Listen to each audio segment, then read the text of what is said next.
महाराष्ट्रातही Uttar Pradesh pattern. Mira road परिसरामध्ये अवैध बांधकामांवर पालिकेची कारवाई, खबरदारी म्हणून पोलीस तैनात।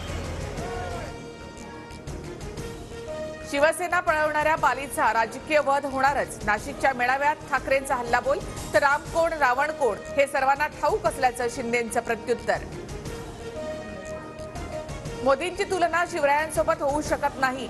गोविंदगिरी महाराजांच्या वक्तव्यानंतर उद्धव ठाकरेंचा पलटवार।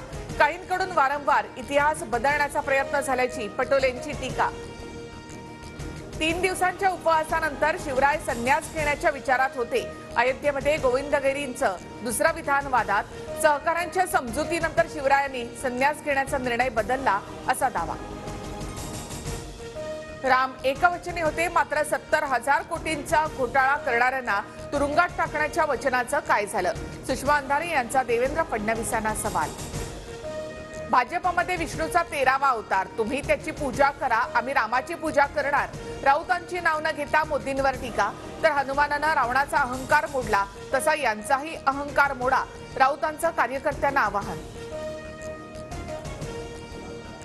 राहुल नार्वेकर यांनी आतापर्यंत 10 पक्ष बदलले। राहुल नार्वेकर निवडणूक आयोगाचे डोमकावळे, त्यांनी नाशिकमध्ये येऊन शिवसेना पाहायला हवी होती, संजय राऊतांचा हल्लाबोल। ठाकरे गटाच्या शिबिरामध्ये मराठा आणि धनगर आरक्षणासंदर्भात ठराव, सरकारी यंत्रणांकडूनच नोकर भरती आणि मुंबईचं आर्थिक महत्त्व कमी करण्याच्या ठरावातून निषेध। मागासवर्ग आयोगाच्या अहवालानंतर विशेष अधिवेशन घेणार, मराठा आंदोलकांनी संयम ठेवावा, मुख्यमंत्री एकनाथ शिंदे यांचं आवाहन।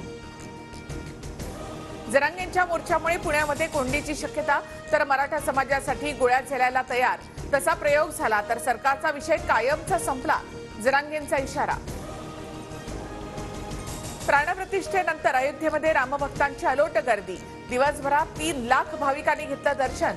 सुरक्षेसाठी 8,000 पोलीस तैनात, योगी आदित्यनाथ यांच्याकडून हेलिकॉप्टरनं अयोध्येमध्ये पाहणी।